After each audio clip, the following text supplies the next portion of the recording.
you're at the bleeding edge of a technology that's supposed to be changing the world, part of your job is to present it in a way that feels revolutionary. And I think that when I mean, Steve I think Jobs, I'm go thinking ahead. you're wrong about this.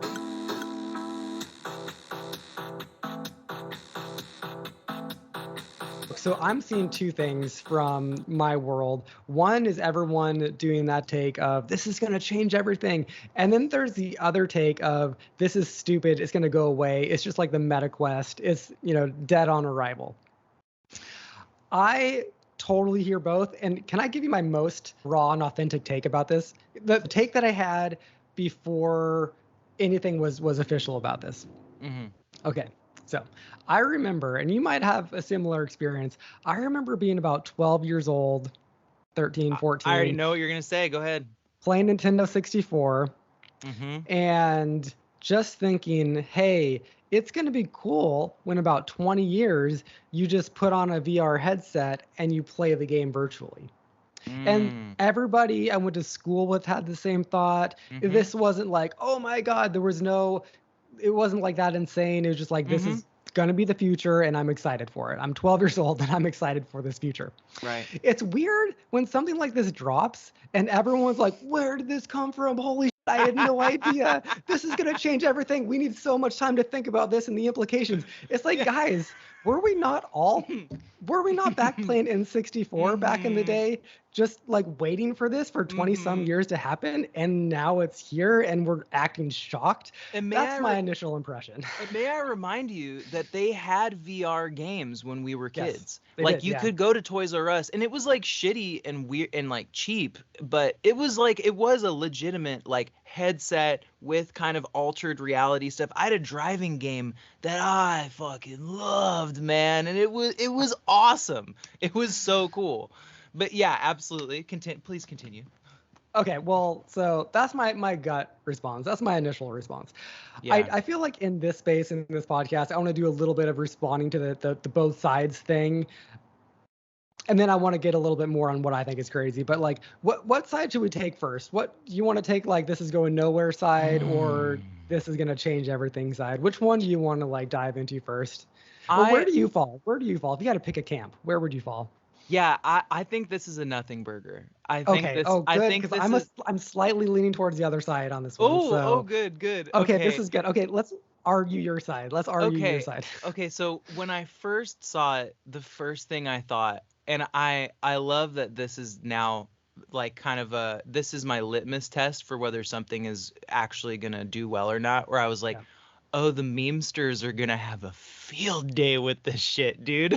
I was like, and immediately the next day I popped open Reddit and it's memes. It's memes, baby, and they are not being nice. And I'm like, you know what, man? You might nice, but some of them are pretty damn funny too. They're funny, but memes are so effective on picking into the weakest part of a concept and exploiting it for humor, which is why I love them. Let me guess what you're picking up on. Yeah. I'm imagining this was the New York Times. I'm imagining that this encapsulates all the memes. New York Times, this is their headline. But would you wear it? The memes, yes. And I think I'm seeing that in the memes in that, there's the one where it's just like all these girls with the headset just staring at you. And then it says you walk into a party in 2024 and you figure out your headset. That sort of thing. But everyone looks dumb. That's like the premise. Is that kind of like what the gist is that you're seeing? I hadn't seen that one. I've seen memes that are like a lot of the memes. And here's why I think it's a nothing burger. There's two reasons. One, it's $3,500.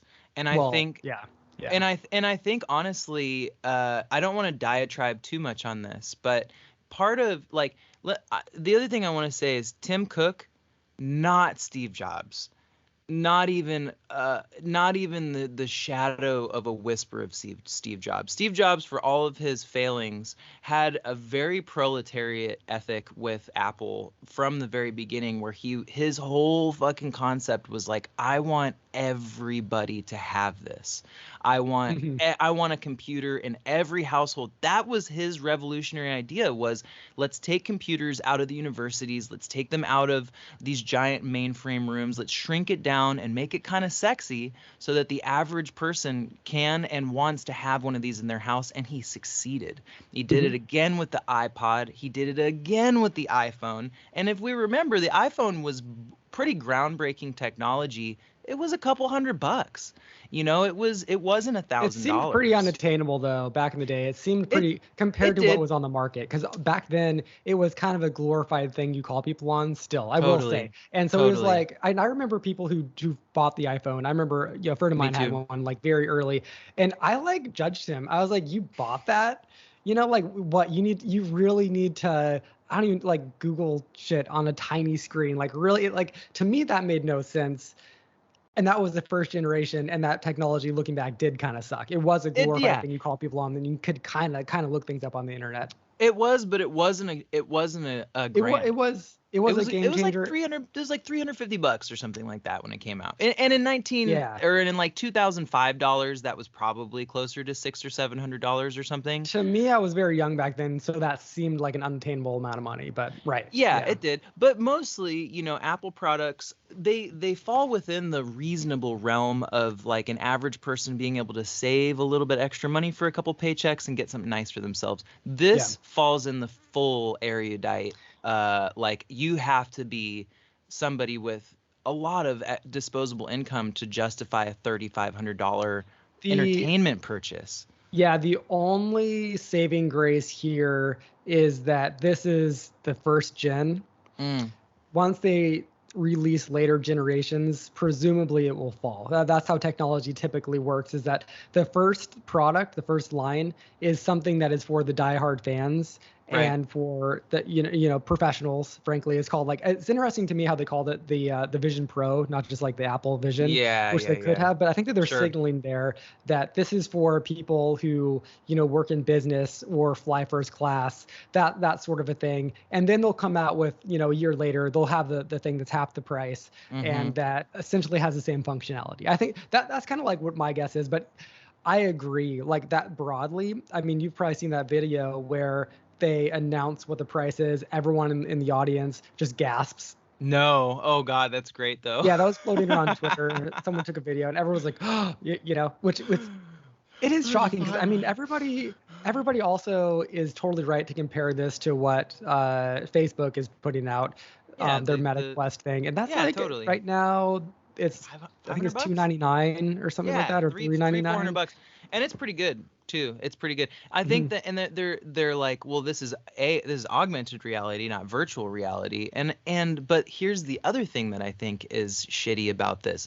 Usually, when a there's wait, hold on, to go back to your point about the first technology being expensive, that's an okay idea, except for from Apple, who is like a $1 trillion company now. You guys eat the first half of the burger that costs money, and you make it available for the working class person to have Well, access I, to I it. mean, I think that they a long time ago, even when Steve Jobs was here, they jumped the ship of trying to be the everybody thing. That was taken over Mm. by Android. If like Oh, right fair. now, if you own an iPhone, it's a symbol of wealth. If you own an Apple Watch, it's a symbol of wealth, because it's Fair. the most expensive thing. If you go to a coffee shop, right, Yeah.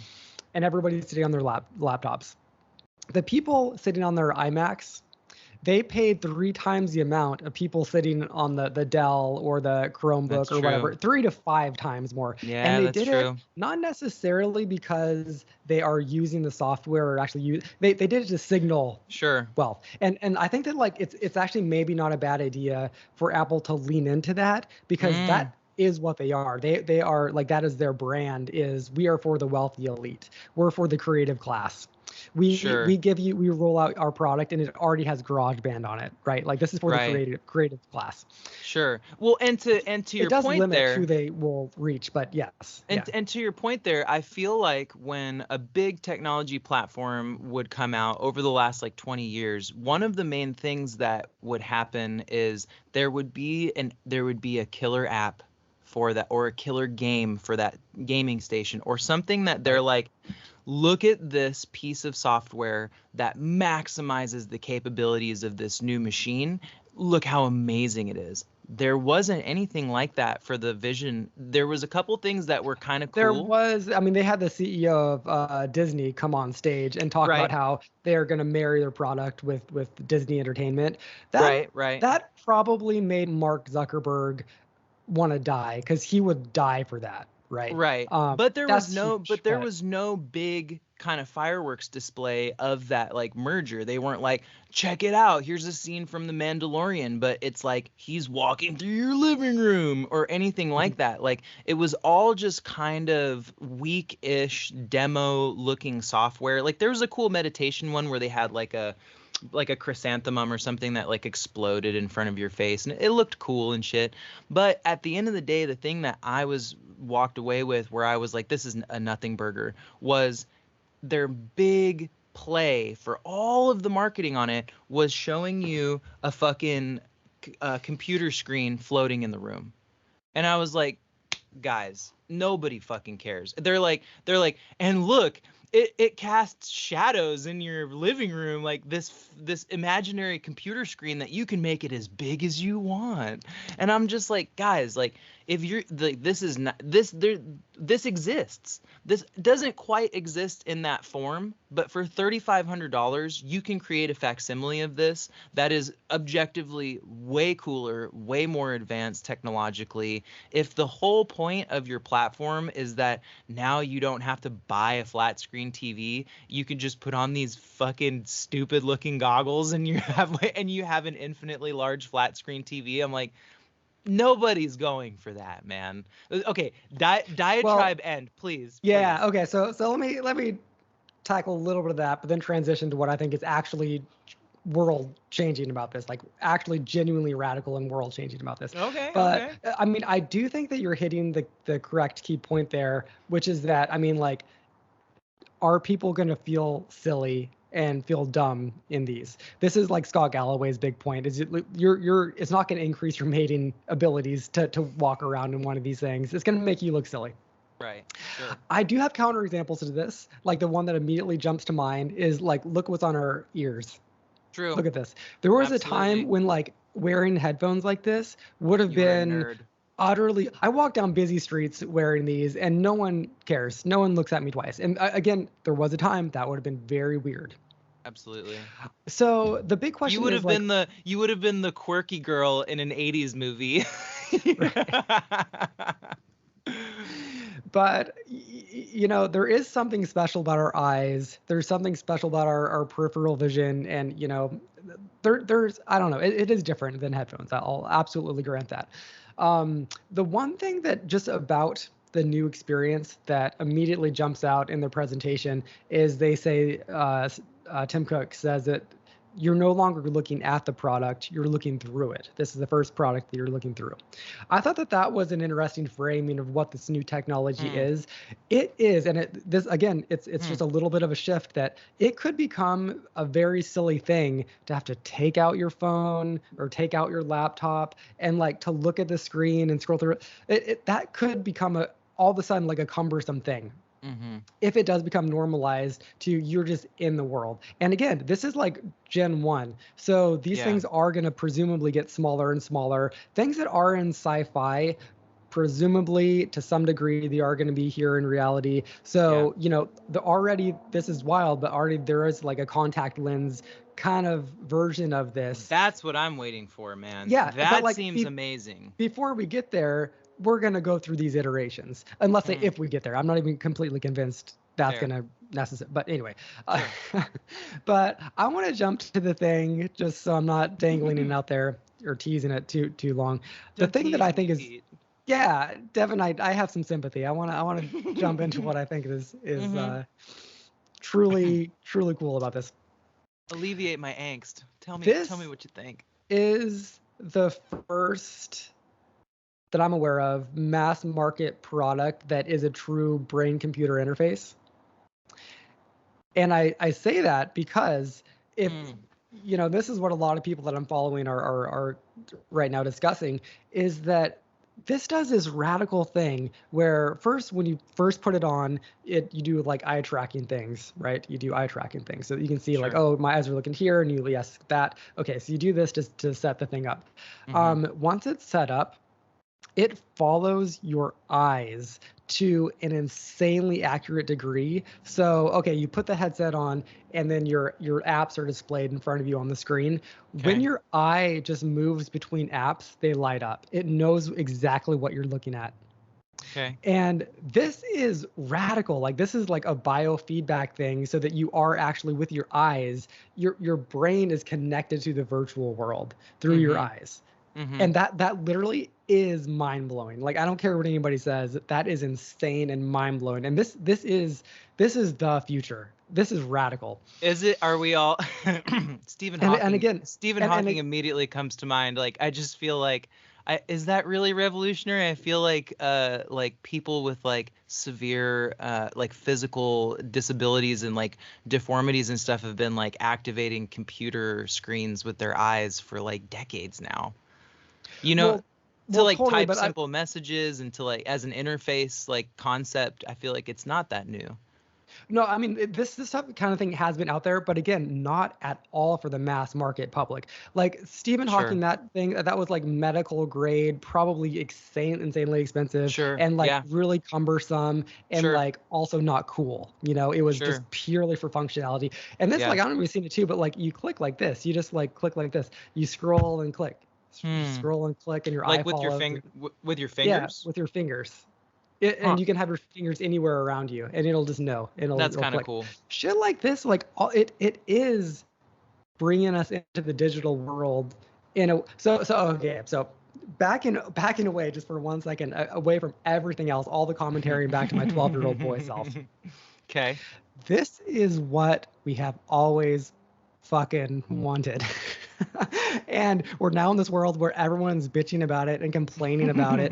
And this is the thing that like we've been waiting for. This is how you interact with the digital space, and it's here, and we're all just kind of like sitting around bitching about it. No, that's so expensive.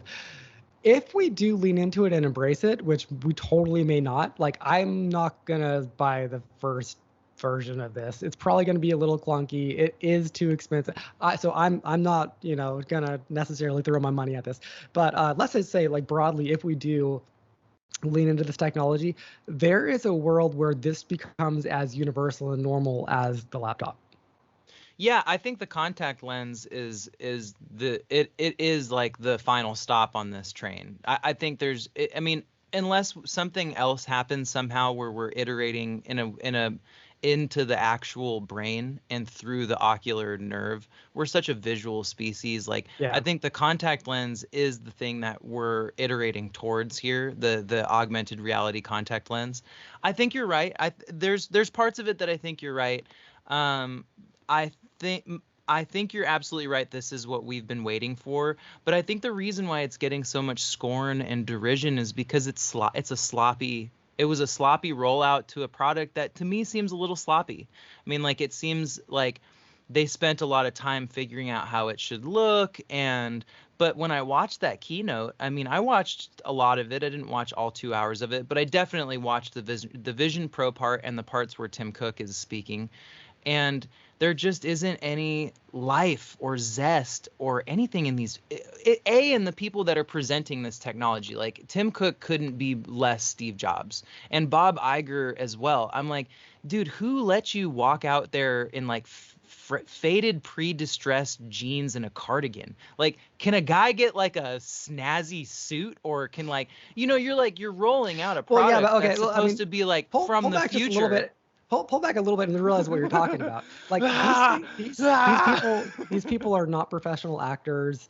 They are probably super nervous about this. They're trying to not do anything that will like draw attention because they don't want to be memeified. I wouldn't want to be on that stage presenting this. You know what I mean? Yeah, There's like that would be such a. If you're at the bleeding edge of a technology that's supposed to be changing the world, part of your job is to present it in a way that feels revolutionary. And I think that when Steve Jobs. I'm thinking you're wrong about this. Just because I do think they made one mistake, one big mistake, and that is that Tim Cook didn't wear it. Yeah, he should have put it on. That was a huge miss. Also, here's the other big miss, yeah. is that for someone like me, I could get really excited about this. And I remember in the Vision or the Quest VR, there's an app in there that you can paint in 3 dimensions. And it's cool. It's really cool as an artist, as a visual artist, to be able to create a 3-dimensional sculptural painting with your hands, all kinds of different brushes. It still felt a little Microsoft Painty, which is a bummer. But if you're going to release something like this, here's the other part that feels tone deaf to the modern moment, which is that we have now millions of creators, right? We don't live in a world where it's a 1% of people are creating and 99% are consuming. We live in a world where a really sizable chunk of the population is themselves a part of the creative class at every socioeconomic level. And I didn't see anything for those people. I didn't see any tools to allow. They're like, this is the Apple Developers Conference. And what you really mean is tech startups get the chance to have access to your code and maybe have a chance to develop an app with you. That's, it just seems like it just doesn't seem proletariat enough to me. It doesn't seem working man enough, even at the level, like, I own a ton of Apple products. I'm not like I don't make 6 figures. I'm a carpenter. You know what I mean? But I own all of this stuff because it works better for me. The workflow is really intuitive. I like the interfaces and the way that they're built. I like the ecosystem a lot. But for something like that, I mean, there has to be a killer app, or there has to be an entry point for the average creative person to say, wow, I could make art with this. Because that, to me, is the next step. Like, I feel you with this could be the next step, because when the lady's sitting in front of the chrysanthemum in the meditation app and it like explodes into a million pieces around her, it was the only emotionally engaging part of that keynote for me, where I was like, oh, that actually has a lot of potential. Doing 3D immersive art and allowing people to have an art-driven 3D experience, that is the place where I think they should have tacked into harder. Not that you can have your phone screen in your living room at whatever size you want. I think that they're marketing it semi correctly, because it's not going to be the artists who are going to buy this first gen thing. It's going to be corporations and rich people who love to play games, and I mean, that's just, I think, the reality of it. But I mean, I will also say I have never been blown away by any presentation ever. I watched some of Steve Jobs' back then. I think that we glorify Steve Jobs. He wasn't actually that great of a presenter either. He was like, look at this, blah, blah, blah, blah. And he was a nerd and a geek. I mean, come on. I like a lot of what Steve Jobs did. I was literally maybe 2% more impressed with his presentations than Tim Cook's. It was fine. I thought the presentation was totally fine. I wasn't going into it to be like, I'm going to be blown away and entertained and wowed. I was just kind of like, let's see if this thing is better than the Meta Quest and lives up to Apple's what I expect for their products to look in terms of like sleek and beautiful. And it did all that for me. Like I wasn't at no moment was I, well, like, I'm embarrassed for Apple that they put this out on the market. I was kind of expecting that, actually. I think this is Google Glass. I think this is Google Glass 2.0. I think that this is going to get meme bombed into oblivion and is going to fail. I don't think it's going to go off at all. This is Scott Galloway's point, which is that people just won't ever put something on their face like this. Do you think that is simply true? Like, this just line of products, it's just never going to fly? Because I don't no company is going to do this. Quest. People love No, I mean, VR. It's flopped. It's as a mass market product. Yeah, it's flopped. my mom has one. Like, people who like to play games. I mean, they missed a little bit because there's not a ton of sick apps for it. But like, there's games that I love to play on VR, and I think there's a lot of people that are.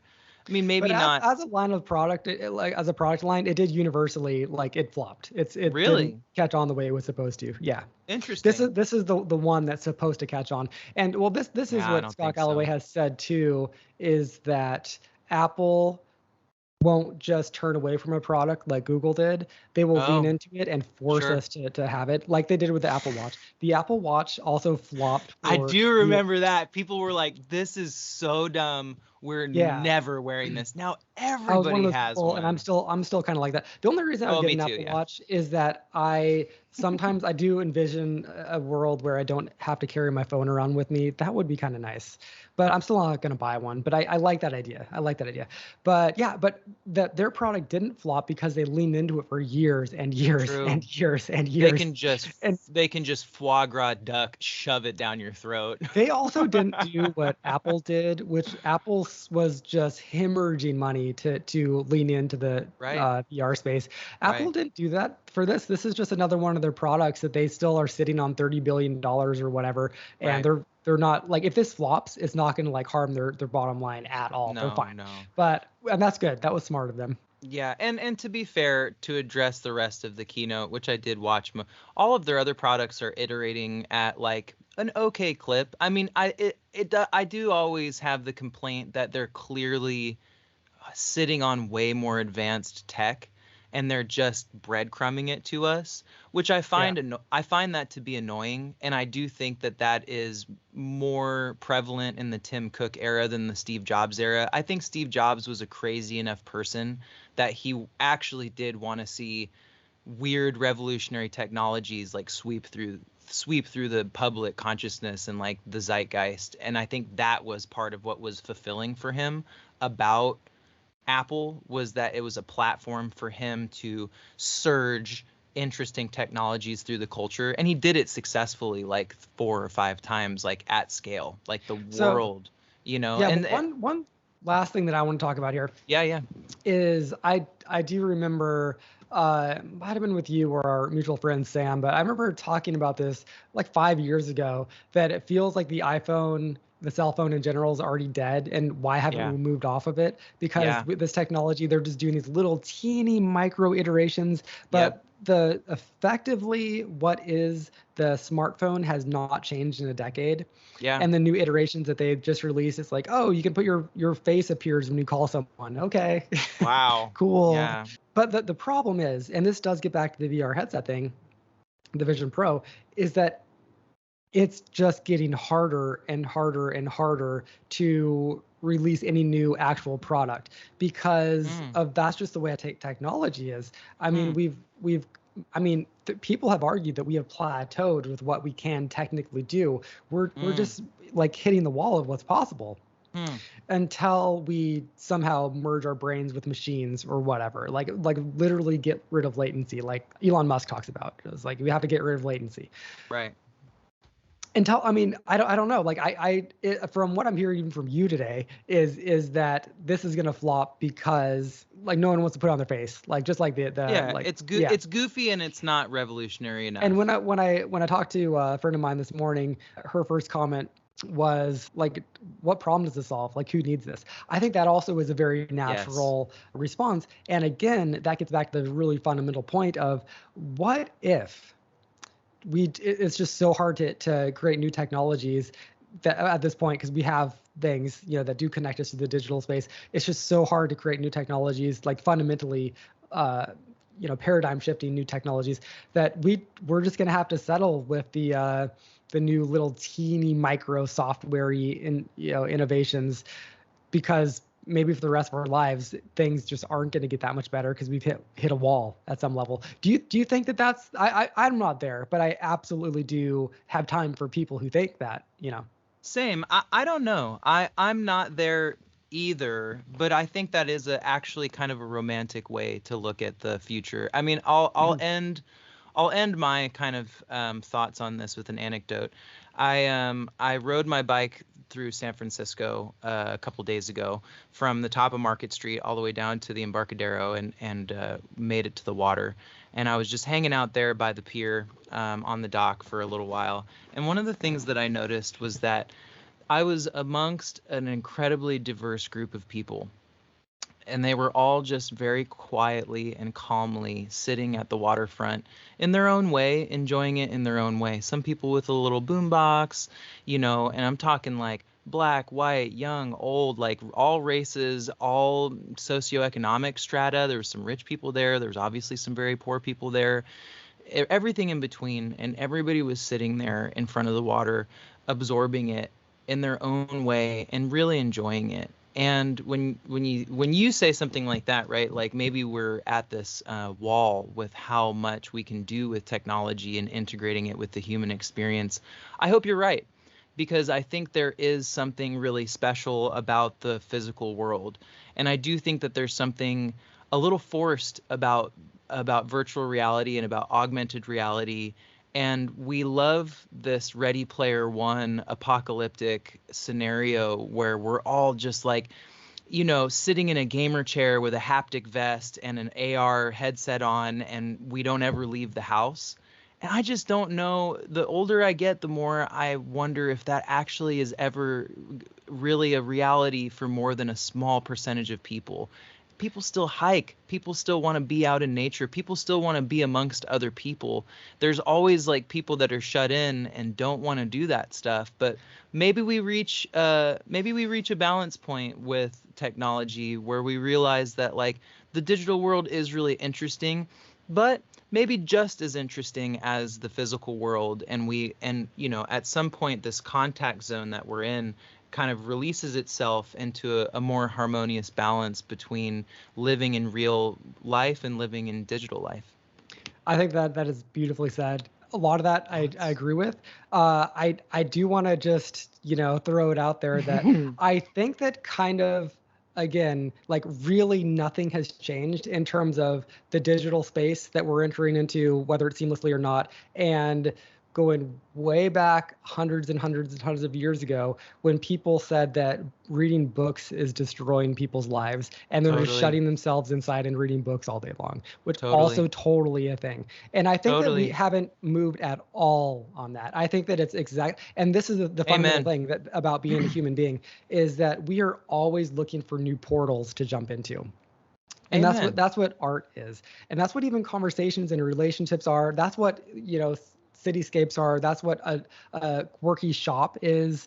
That's what an ocean view is. It's a portal into, jumping ourselves into another experience. Right.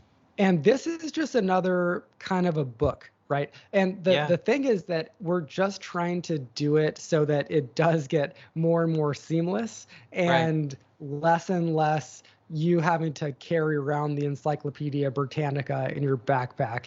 Right. It's some level of that we're just trying to make that encyclopedia smaller and smaller and smaller, easier and easier to access, and more, meaningful as we explore more portals that we're creating for ourselves as creative creatures. That's my umbrella on the whole entire fucking topic. We really waxed poetic on the last 10 minutes of this bad boy. You almost brought a tear to my eye, dude. It's interesting how I'm like kind of more for the thing, or kind of more optimistic about it. You're kind of like more pessimistic. Both of us are like, I'm not gonna buy this. Yeah. That's pretty interesting. I think that's interesting. It would have been funny if one of us is like, dude, I'm on the wait list. I can't wait to own this thing. You're never gonna see me again. I'm gonna be in the VR space. I need it.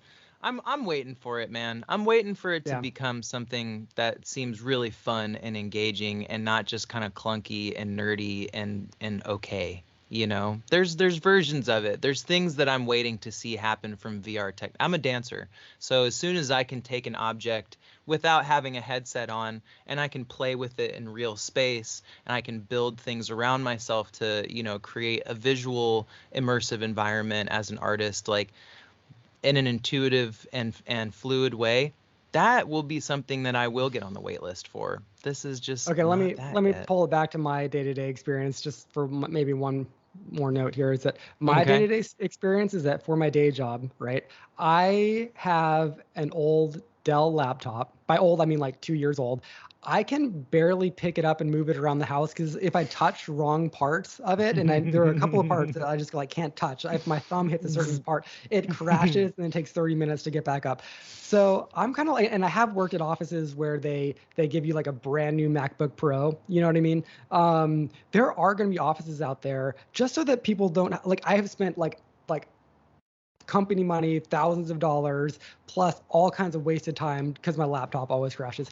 Like it will be actually beneficial to employees, people like me who work from home, or maybe if you work in an office, to put this thing on, and then like you're not distracted as much. Your thing isn't going to crash on you every time you touch it in the wrong place. I don't know. Yeah. As just a business tool, this would make my life better if I didn't have to worry about like, oh, I want to go work in another room right now. Oh, but I can't pick my laptop top up. I mean, we literally are for a lot of workers like me who do like the laptop game. We are like an ancient dinosaur history still with like just how that I do have like at my office, I have which I go to once a month. I do have like a double monitor thing that you plug into, but like, sometimes I can't find the fucking cord, so I can't plug into my monitors. Sometimes one of my monitors is down, and I spend 3 hours that day talking to the tech guy about like, why, I mean, it's plugged in correctly, right? But I mean, configuration shit of just like the old laptop space is a nightmare. And I don't know, my professional life, again, for eating entertainment and art and all fancy things, I would probably be a more effective worker if I just like every morning crawled out of bed, put this thing on, and started answering emails. I don't know. I do want to start a segment on that note. That is it 2023 yet? Or is it, oh my God, it's 2023? Because it feels like we're in the dichotomy of that right now intensely. Where you said something in the beginning that was very indicative of that, where it's like you're either thinking like it's 2023, like why can't I transfer files of like giant files like effortlessly? Or you're like, oh my God, like it's 2023, like there's this is crazy. But we're in a real pivot point where there's both of those things existing simultaneously.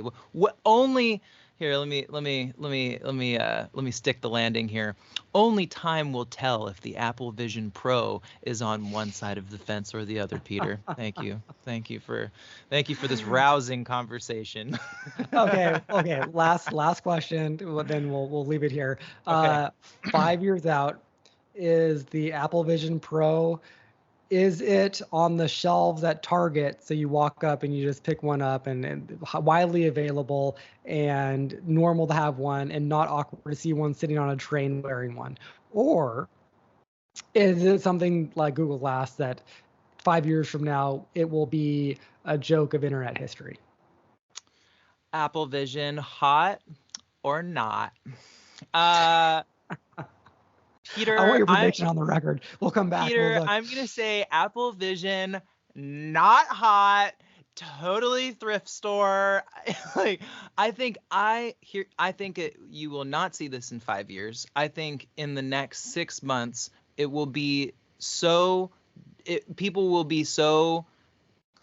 You can't buy it till next year, by the way, just FYI. It's not available till 2024. So exactly. I think 5 years from now, I think in the in the next year, people are going to talk so much shit about it, and so effectively, it is going to be made into a comic prop in the zeitgeist, that it's just going to be one of those things that they're going to produce a limited amount of because there will be a very limited demand. And in 5 years, maybe you see one at fucking Goodwill. Can I see? I just not hot. I appreciate it, but I disagree with that line of thought, because has there ever been anything released ever that didn't get memeified in the last 10 years? Like anything, literally anything, whether it's Coke or a movie, or some stuff gets memeified where people are lionizing it, where they're like, this is fucking the killer. New Top Gun, one of the best, most sold out movies of last year. It was memeified to death. Right. So was Mario, that also, right, I think sold really well. Like, is there anything the new Little Mermaid just came out, and it not only was memeified, but it was like hated on by everyone from the New York Times to the Atlantic to like the right wing space. Everyone. It also like sold out theaters, made a ton of money. Absolutely. Yeah, but you're talking about legacy stuff, right? Where you're talking about movies and stuff like that. Like, the barrier to entry. Like, Apple's one of the most popular brand names ever. True. And they haven't yet, and you're right about the Apple Watch thing. They could foie gras duck us to death with this. I mean, they could absolutely stuff it down our throats until we absolutely have to have it. And if it was $500, probably a lot of people would buy it, just for fun. Yeah, yeah, that's it doesn't change my take on it. I have this gestalt like feeling as soon as I saw it that it was a nothing burger and that it was an Emperor Wears No Clothes situation where everybody thinks that there's something amazing happening here, and I think it's just kind of facile and like shitty. let me be a little spicy here. Just Spicy. even inspired me just to take the opposite view. I you know, real talk, I'm a coin flip, but let me be spicy. I think 5 years from now, we will have to some degree moved away from the cell phone world where you don't have to own a thing that fits in your pocket like that. And I think that this will be part of that shift. I think you're wrong, but I love it. I think that this is going to, maybe it's not 5, but maybe it's 10 years. We're not going to have that clunky piece of metal that with a screen that cracks very easily. There's a shelf life on that technology, and this is part of that move for sure. And I will say this though, human beings unbelievably talented at iterating, marginally talented at innovating. And it's why we end up getting stuck with so much. That's a great point. Pete, clip that. Mark it, clip it. Meme it. We're good. Meme it. All right. Okay. I might have to mark this as like a debate episode. I think that we have a nice little debate on there. That's right. Cool. Hey, as always, we'll talk soon. Later, Pete.